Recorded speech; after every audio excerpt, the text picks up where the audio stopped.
मित्रांनो, रितेश देशमुख यांच्या मुळमुळीत अशा भाषणानं या बिग बॉसच्या 22व्या एपिसोडची भाऊच्या धक्क्याची सुरुवात होते. यामध्ये आता ते अबीर गुलाल काहीतरी नवीन सिरियल चालवणार आहे. यामधील कलाकारांना घरामध्ये पाठवतात. यामध्ये अक्षय केळकर हा मागच्या काहीतरी बिग बॉस मधला विजेता आहे. त्यानंतर ती हसणारी खदखद हसणारी गायत्री दातार याशी जातात. ते म्हणतात की आता एक गेम खेळणार आहोत. यामध्ये आम्ही ट्रॉफी आणलेल्या आहेत, ते तुम्ही कलाकारांना द्यायचे आहेत. यामध्ये पहिल्यांदा येतो नंबर कारस्थानी काका. यामध्ये अंकिता जे असते ते वैभवला देते. खाष्ट सासू निक्की ही वर्षा उजगावकर यांना देते. पुढचं जे असतं ते म्हणजे आग लावे आत्या, मग आग लावे आत्याच्या ऐवजी आग लावे काका म्हणून अभिजित सावंत हे घनश्यामला देतात. यामध्ये घनश्याम, तुला बाहेर काढण्यासाठीच आमचा हे सगळं प्लॅन आहे आणि तुला काढणारच आहेत वगैरे अशी त्यांची थोडीफार इकडे तिकडे चर्चा होते. पुढचा नंबर येतो डीपींचा. डीपी जे असतात ते कजाक मैत्रीण हा जो पुरस्कार असतो तो निक्कीला देतात. म्हणतात की चल बाई, तुझ्यामुळेच लई फार आम्हाला त्रास व्हायला लागलाय. पाताळ यंत्री नळंद म्हणून वर्षा उजगावकर इरिनाला देतात. ते काही त्याचं मला स्पष्टीकरण पटलेलं नाही, समजलेलं नाही.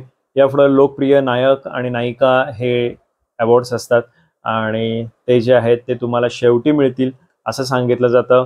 यामध्ये सूरज गोलीगतचं कौतुक केलं जातं. भावा, तो एकदम भारी खेळलास म्हणून. ती एक जी हिरोईन असते ती रक्षाबंधना जवळ आहे म्हणून त्याला राखी बांधते. त्याच्या ज्या बॅकग्राऊंडमधनं तू आलेला आहेस तिथनं इथंपर्यंत येणं, इतके दिवस तग धरणं हे खूप अवघड आहे.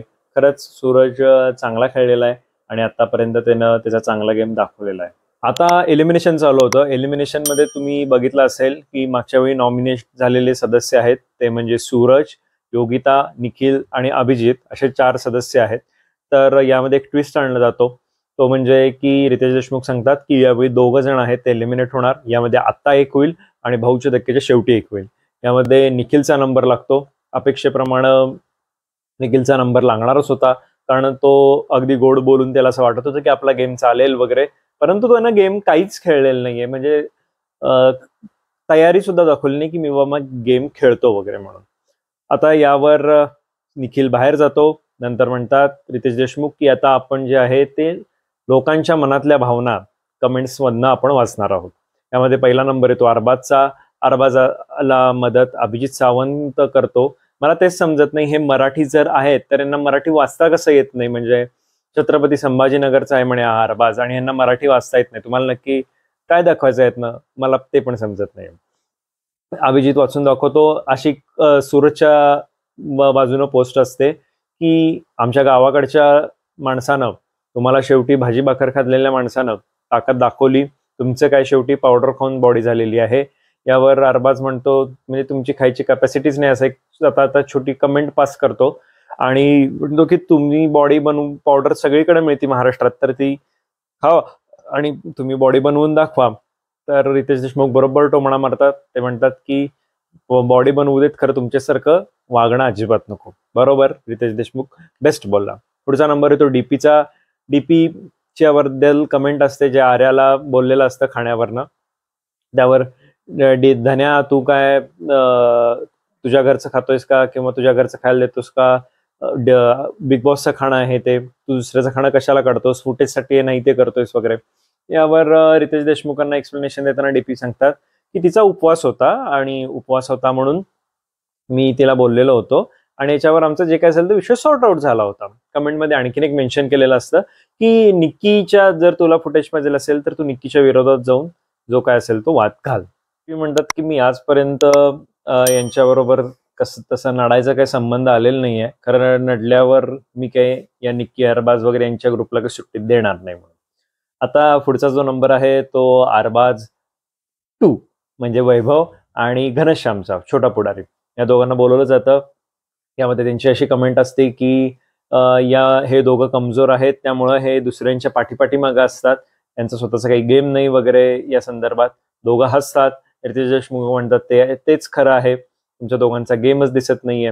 बरोबर आहे. वैभव तर काय अरबाजचा पाठीराखा आहे मागं, आणि पुढारी तर काही जो म्हणाल ते मालकीणबाई आणि मालक म्हणतील त्याप्रमाणे काम करतो. रितेश देशमुखांचं म्हणणं असतं की पुढारी, तुम्ही आता माघारी आलेला आहात, तर जे काय असेल ते बघा. तर लगेच त्याचं एक छोटं भाषण टाकतो. तो सांगतो आता मी याच्यावर काम करू. जी कमेंट वाचायला अंकिता येते ही सर्व निक्कीच्या विरोधात ज्या बाकीच्या मुली आहेत त्यांच्या संदर्भात असते. तुम्ही सगळ्या तयार व्हा, नाहीतर निक्की आपली ट्रॉफी घेऊन जाईल आणि तुम्ही आपलं बघत बसाल. म्हणून अंकिता म्हणते नाही, आम्ही प्रयत्न करतोय, मी जसा बाहेर स्टँड घेते कदाचित मी तो स्टँड घरात घेत नाहीये, त्यामुळे लोकांच्या अशा अपेक्षा असतील आणि मी आता बघीन याच्याबद्दल प्रयत्न करीन.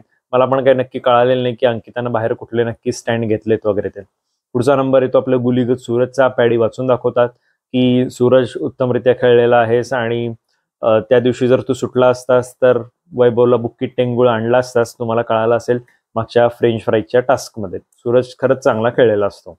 सूरजचं एक 2-4 मिनिटं कौतुक होतं. सूरज, आता तुझा खेळ चांगला झालेला आहे, त्यामुळे मुलींच्या रंगा लागलेल्या आहेत, तुझ्या लग्नात आम्ही येणार, बुंदी खायला येणार वगैरे असं तशी चर्चा होते. परत वैभवला बोललं जातं. वैभवची कमेंट अशी असते की तू गद्दार निघालास, तू असं असं आहेस आणि तुझा काहीच उपयोग नाही वगैरे. मग वैभव म्हणतो ठीक आहे, मी आता याच्यावर नक्कीच काम करीन, मी खरं गद्दार नाही आहे वगैरे असं जरा थोडं त्याचं एक्सप्लेनेशन देतो. पुढं टीम बीची कमेंट वाचायला अंकिता येते की जे आहे ते टीम बी कम्प्लीट बोरिंग टीम आहे, नुसतं पिकनिक स्पॉटवर येते, फळं खाते, बसते, निवांत काही करते, खरं आम्हाला बघण्यासारखं काही नाही आहे आणि तुम्ही तुमचा खेळ दाखवा, नाहीतर तुम्ही घरातून बाहेर पडा. या कमेंट ज्या आहेत त्या सूरजच्या बाजूने दिसत आहेत आणि टीम बी बद्दल टीम बी बोरिंग आहे आणि टीम बी दुसऱ्याच्या खांद्यावर बंदूक ठेवून काम करते वगैरे असं आहे आणि वैभवच्या विरोधात वगैरे. परंतु जान्हवी, निक्की यांच्याबद्दल्या कमेंट का दाखवल्या नाहीत? त्या जान्हवीबद्दल्या जर कमेंट दाखवल्या असत्या ना तर म्हणजे कलर्स मराठी, बिग बॉस वाले हे तर कमेंट डिलीट करतायत, एवढ्या लेवलच्या कमेंट येतात. तर त्यातल्या काही ज्या चांगल्या कमेंट आहेत त्या तरी तुम्ही सुद्धा दाखवू शकले असते, म्हणजे चांगल्या शिव्या दिलेल्या कमेंट. पण तुम्ही हे दाखवत नाहीये कारण तुम्हाला team A as a heroes दाखवायची आणि टीम बी मध्ये फूट पाडायचे म्हणून. तर हे काही बरोबर झालेलं नाही.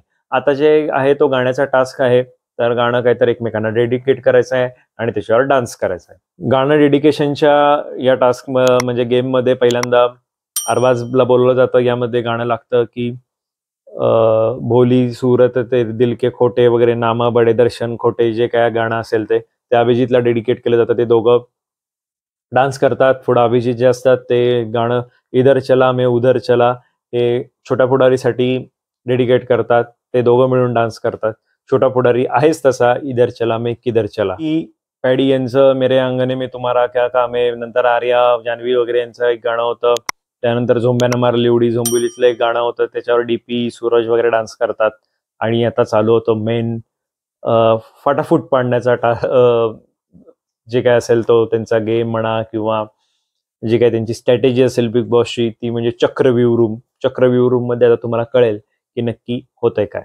चक्रव्यूह हा जो भाग आहे यामध्ये जो प्लेयर असेल त्याला आतमध्ये बसवलं जाईल आणि तुमच्या विरोधात बाकीचे घरातले तुमच्या जवळचे असतील, तुमची विरोधक पार्टी असतील, हे जे काही बोललेले आहेत ते तुम्हाला दाखवणार. यामध्ये पहिल्यांदा पुढारी उद्घाटन करतात. पुढाऱ्यांना दाखवलं जातं की म्हणजे घनश्यामला दाखवलं जातं अंकिता आणि डीपीचं जे बोलणं असतं की सणासण पुढाऱ्याला 2 द्यायचे आहेत, हा इकडं तिकडं करतो वगैरे दाखवलं जातं. पुढाऱ्याचं डोकं सणकतं. पुढारी आपला मोठी मोठी पावलं टाकत येतो आणि तो म्हणतो आता मी बघतोच कोणाला कसं वाजवायचंय किंवा कोणाला काय करायचंय.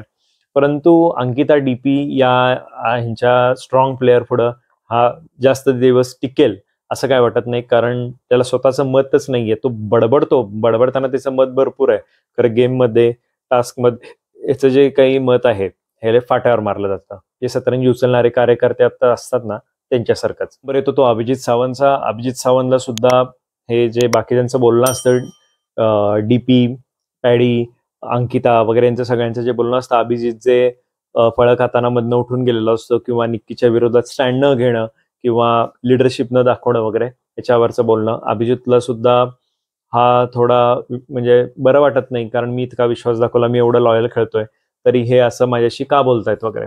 तर हे सुद्धा बोलून दाखवतो अभिजित. पुढचा नंबर वैभवचा येतो. वैभवला अरबाज आणि जान्हवी यांच्यातलं बोलणं दाखवलं जातं की तुझी किती व्हॅल्यू आहे, अरबाज हा मेन आहे आणि तू नंतरचा आहेस, म्हणजे अरबाज टूच आहेस ते. तर अशा चर्चा घडतात. यानंतर योगिता इलिमिनेट होते कारण 2 कंटेस्टंट जाणार असतात, तर त्यामधले निखिल एक गेलेला आहे आणि दुसरा नंबर योगिताचा आहे. हे झाल्यानंतर मग पुढचा जो जे होतं ते म्हणजे अभिजित सावंतला सगळेजण कन्व्हिन्स करत असतात, तुला ऑलरेडी आम्ही बोललेलो होतो की हे असं असं घडणार आहे किंवा आमचं असं क्लिअर मत आहे. बरोबर आहे, हे अभिजित सावंत बरोबर हा सगळी टीम बी जी आहे ही सगळेजण बोललेले असतात. अभिजितला पण एवढं काही असं वाटत नाही की म्हणजे अगदीच हे कम्प्लीट विरोधात आहेत किंवा मी विरोधात आहे वगैरे. बघू आता ह्याचे परिणाम पुढे होत आहेत तरी काय.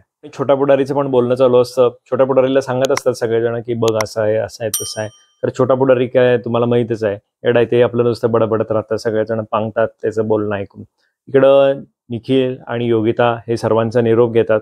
अशा रीतीनं हा एपिसोड संपतो आणि आता पुढील आठवड्यापासून नवीन काही घटना घडतात का, कारण या चक्रव्यूहात बऱ्याच गोष्टी लोकांनी ऐकलेल्या आहेत. म्हणजे ह्या 3-4 लोकांनी तरी ऐकलेल्या आहेत. त्यामुळे फरक पडतो का बघणं गरजेचं आहे. परंतु एक शंका आहे की जान्हवी, निक्की यांच्याबद्दल तुम्ही का दाखवलं नाही? जान्हवीच्या अगेन्स्ट सुद्धा हे बाकीचे बोललेले आहेत, निक्की, अरबाज, वैभव वगैरे, आणि निक्कीच्या विरोधात पण हे सगळे बोललेले आहेत. ह्या तुम्ही घटना दाखवणार कधी? तुम्ही टीम बी मध्ये फूट पाडली, टीम ए मध्ये फूट कधी पाडणार, अशी लोकांची अपेक्षा आहे. बघू आता हे पुढच्या रविवारी किंवा येत्या आठवड्यात कधीतरी घडतंय का ते. धन्यवाद.